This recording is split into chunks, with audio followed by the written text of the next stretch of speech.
তো guys programme করতে গিয়ে কত এনজয় করলাম দেখো। তো বিকাল বিকাল খুশিতে খুশিতে বাড়ি থেকে বেরিয়ে পড়লাম, কারণ প্রোগ্রাম করতে যাবো কান্দি। তারপর এখানে ভিআইপি গাড়ির জন্য আমি দাঁড়িয়ে আছি, আর কখন যে আমাদের গাড়িটা আসবে। তারপর কিছুক্ষণ পর দেখি সে আমাদের ভিআইপি গাড়ি চলে এসেছে। তো এটা গাড়ি না গাড়ির মতো, আমাদের গরিবের বিএমডব্লিউ ছাদে চেপে চলে যাচ্ছি প্রোগ্রাম করতে।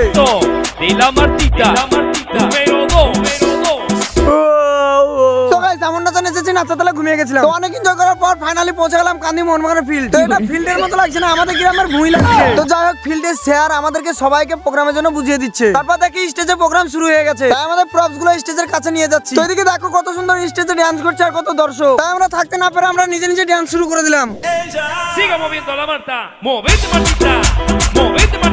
তারপর আমাদের সবাইকে টিফিন দিয়ে দেয়, আর টিফিন গুলো যখন দিয়েছে তখন ঝটপট করে খেয়ে নিতে হবে, তাই গপ গপ করে খেয়ে নিচ্ছি। তো টিফিন খাওয়ার পরে স্যার আমাদেরকে প্রোগ্রামের ড্রেস গুলো দিয়ে দিয়েছে, তাই তাড়াতাড়ি রেডি হয়ে যেতে হবে। তাই ফটাকসে রেডি হয়ে গেলাম, আর আমাকে কেমন লাগছে সবাই কমেন্ট করে বলো। তারপর আমার বন্ধুদের কাছে চলে এলাম, আমার বন্ধুগুলো সবাই একসঙ্গে বসে আছে, আর একই রকম ড্রেস পরে সবাইকে খুব ভালোই লাগছে। তারপর স্টেজের পাশে আমরা সবাই মিলে একসঙ্গে নাচানাচি শুরু করে দিলাম, আর স্টেজের গান শুনে আমাদেরকে নাচতেও খুব ভালো লাগছে। তারপর কিছুক্ষণ পর আমরা স্টেজ থেকে প্রোগ্রাম করে নেমে চলে আসি। তো গাইস প্রোগ্রাম করে আমাদের হালাটা দেখছো কত খারাপ হয়ে গেছে। তো খারাপ হয়েছে হোক, পানি খেয়ে ঠিক করে নেবো। তো পেট ভরে পানি খেয়ে নিলাম, কিছুক্ষণ পর ঠিক হয়ে যাবে। তারপর সবাই মিলে একসঙ্গে চলে এলাম তরকারি রুটি খেতে। তো আমি এদিকে গপ গপ করে খাই, আর তোমরা এদিকে গপ গপ করে লাইক কমেন্ট করো।